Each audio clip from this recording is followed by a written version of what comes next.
جئنا إلى الدنيا كي ندعو إلى الله، لننشر الخير في الكون الذي حارى، ونرسل العطر من روض الهدى الزاهي، ويشرق السلم أنوارا وأنوارا. جئنا إلى الدنيا كي ندعو إلى الله،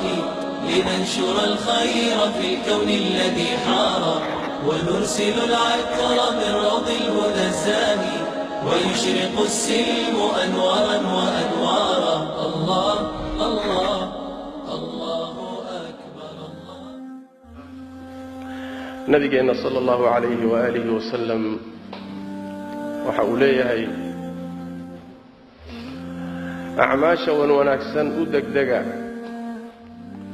وأغفر مرا انطينا إيمان فتنوين الصدبة الله sida habeenka mugdigiisa oo kale yaani midba ka dambaysa ka sii daranta oo ka culusta fitnooyinkaasi markay yimaadaan saameyntii dadka ku yeelanaya ayaa nabigu sheegay sallallahu alayhi wasallam ruuxu waaga u bariyay isagoo mu'min ah hadduu galabtii gaaray diintii waa ka baxay galabtii buu gaarayaa isagoo iimaan leh waagu wuxuu u baryayaa isagoo diintii ka baxay alladii yasawtu nabigu sheegay sallallahu alayhi wasallam wuxuu yiri diintiisii danayd buu wuxuu ku iibsanayaa dheef yaroo adduunyo waa magacdoon waa xooladoon waa dhaqaaladoon waa kursi doon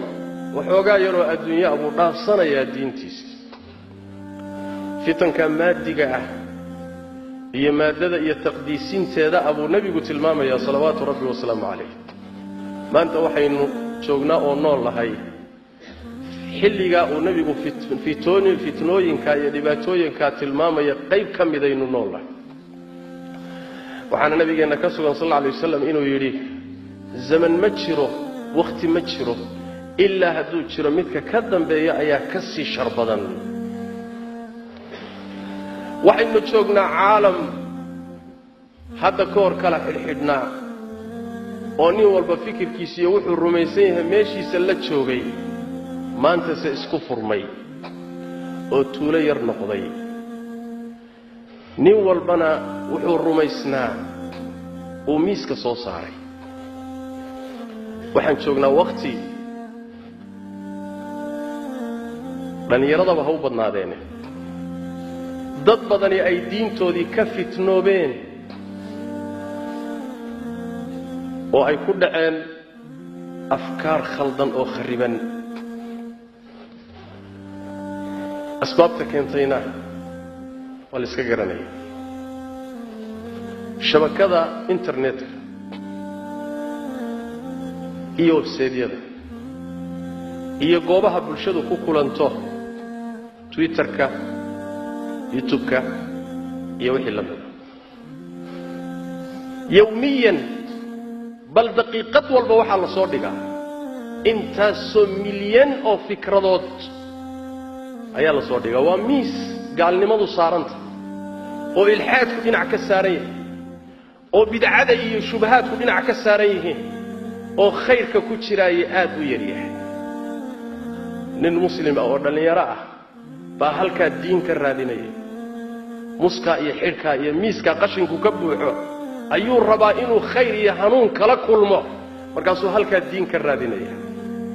masaa'ibta khaasatan da'yarta haysato halkaasaa waxaa inooga soo baxaya nabigeenna xadiidkiisii salawaatu rabbi wasalaamu calayh axmed iyo tabaraani iyo keyrkood ay soo saareen min xadiidi cuqbat bni caamir ina allaha la yacjab min ashaab alladii laysat lahu sabwa allah wuxuu la cajabaa wax lala cajabaana ah ruux dhallinyaro ah oo aan lahayn leexasho lahayn laana da'da dhallinyarada la joogo oo ruuxu uu da'yar yahay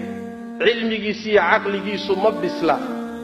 xilligii waalidku gacanta ku hayay oo caqli iyo waaye aragnimo lagu maamulayayna waa ka soo baxoo bannaanku u soo baxay caqli iyo garaad ku filanna ma hayo wuxuu marka qarka u saaran yahay wax kasta oo ku yimaadaba inuu liqo afkaar fara badan buu marka liqayaa mana mantagi karo wax badan baa ku tagahaya uusan soo celin karaynin halkaasuu marka wax ka raadinaya aafa badan oo haysata weeye da'yarta u badan in badan oo muslimiinta ka midana mushkila ku haysa haddaba waxaad u baahan tahay masaa'ibtan isdaba taaliya fitankan dad badan la kacays qaar mana diineed bay huwa yihiin qaarna waa qayaxan yihiin oo waa qaawan yihiin seed uga badbaadi kartaa asbaab iyo dadaal iyo tawfiiq alle tabaaraka wa tacaala wax rabbigan bixiyo tabaaraka wa tacaala oo ina siiyo waxa ugu qaalisan iimaanka kadib in dariiqa saxda ilaahay kugu sugo tabaaraka wa tacaala ku tuso ku waafajiyo kadibna kugu sugood ku dhimato wax ilaahay bixiyo waxyaalaha ugu qaalisan bay ka mid tahay saas daraadeed baa rabbigeen tabaaraka wa tacaala wuxuu inugu hanuuniyey inaan maalinkiiba intaasoo goor weydiisanno ihdina asiraata almustaqiim allow dariiqa toosan nagu hanuuni kuwii aad u nimcaysay dariiqooda allow nagu hanuuni akhyaartiiyo dadkii ilaahay doortay jidkay mareen allow nagu hanuuni kuwaad u cadhootay jidkooda allow naga duu kuwa lumayna jidkooda allow naga leex jidkaa toosanee akhyaartu martayna allow nagu hanuuni maalinkiiba intaasoo goor buu rabbi ina baray inaynu weydiisannoon barino wax ka qiimo badani hadduu jiro halkaasaa la gelin lahaa laakiin waxa ugu qaalisanee ugu qiimo badan waa inaad dariiqa toosan hesho kuna sugnaato kuna dhimato haddaba waxyaalaha loo baahan yahay inaynu ku dadaallo asbaabta inoogu kaalmaynaysa waxaa ka mid a kow in aynu baranno diinta rabbi tabaaraka wa tacaala cilmigu waa midka dariiqa kuu iftiiminaya waa midka shirkiga ku tusaya jaahiliyada ku tusaya bidcada ku tusaya tawxiidka iyo sunnada iyo wixii ilaahay jecel yahayna ku tusaya dariiqa jannana kugu hanuuninaya haddii aadan aqoon lahayn khatar waxaad ugu jirtaa inaad gasho meel aadan ka soo laaban karayn nabigeennana waxaa ka sugan salawaatu rabbi wasalaamu calayh inuu yidhi cilmiga ruuxii dariiq uu maro dariiq mara cilmi uu ku raadinayo ilaahay baa dariiqa jannada u sahla lianna cilmiga laftiisaaba dariiqii jannada ah qodobka labaad waxa weeyaan qur'aanka kariimka ah inaad la saaxiibto barashadiisa fahamkiisa ku dhaqankiisa akhrintiisa inaad la noolaato ood garab ka dhigato maxaa yeele rabbigeen tabaaraka wa tacaala wuxuu inoo sheegay ina hada alqur'aana yahdii lilatii hiya aqwam qur'aankani dariiq la maro midka ugu toosnaan badan buu idinku hanuuninaya idin tusayaa dariiq la maro ka ugu toosan ee ugu fiican ayuu qur'aanku ku tusayaa iyo kugu hanuuninaya allana tabaaraka wa tacaala sidoo kale wuxuu ina yidhi qad jaa'akum min allahi nuurun wa kitaabun mubiin xagga alle waxaa idinka yimid nuur iftiin iyo kitaab cad yahdii bihi allahu man ittabaca ridwaanahu subula asalaam cidda raacda kitaabka isaga ah jidadka nabadgeliyada buu ilaahay sababtiisa ugu hanuuninaya jidka nabadgeliyada adduunka aad ku nabadgeli aakhirana aad ku nabadgeli waxaa kugu hanuuninaya ku tusaya qur'aanka kariimka sidaas daraaddeed ruuxii hanuun ka raadiya meel aan qur'aanka ahayn waa lunsan yahay bilowga horeba dariiqii buu ka lumay hanuunka waxaa laga raadiyaa kitaabka rabbi tabaaraka wa tacaala iyo meeshuu alla dhex dhigay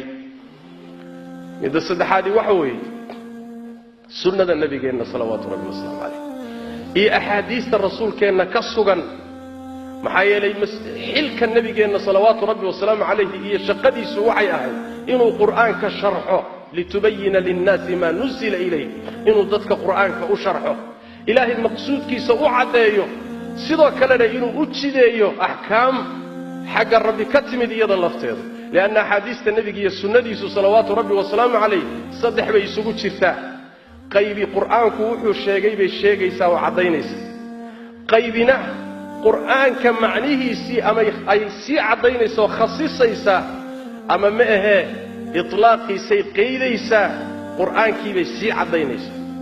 qayb saddexaadna axkaam aan qur'aankuba sheegin bay jidaynaysaa lianna laf ahaanteedaa waxyi ah oo rabbigeen baa wuxuu ina yidhi tabaaraka wa tacaala wixii rasuulku idinla yimaado qaata wuxuu idinka reebana ka hadha ما كلا قادر ربي تبارك وتعالى صدع ذا قيود السنة النبي ككوبا تاي ما كلا قادر وحالينا يري وحكستو رسولك إذن ليما دقاتا وحكستو إذن كربنا كهرب ربي تبارك وتعالى لأن السنة النبي هو مصدر مضح بنان ووحينوتشي دي يوم قرآنك هي سنة النبي جل صلوات ربي وسلام عليه حديقي سمرك إني نقول لك السنة سويه أي تري انتينو برانو أينو قبصناي أيضنا وطريق اللبات أما وشيء الصدحات إنو ضماني كرا إن أن طريقة إنان كدعينو كاللي حنينو إنو كسوقنا عنه الله تبارك وتعالى خيري وناكو ينسي سأصدرادت بربيقين تبارك وتعالى وعليه وإن تطيعوه تهتدوا هداد نبي محمد أطيعدان والهنون إيسان هداد أمركي سيشان والهنونتين هداد وحو إذن كربي كاللي حتان والهنونتين حيالي السقع ضدك وحو يا طريقة توصا وإنك لتهدي إلى صراط مستقيم نبي محمد وددك وحا تصيسا طريقي توصنابا ددك تصيسا يكو هنونيسا ربي جيبا يلي تبارك وتعالى هداد تليجرام هيستيدنا ودرسه هداد فيسبوك هيستيدنا لحرير يوتيوب كان نقدعه والسلام عليكم ورحمة الله وبركاته.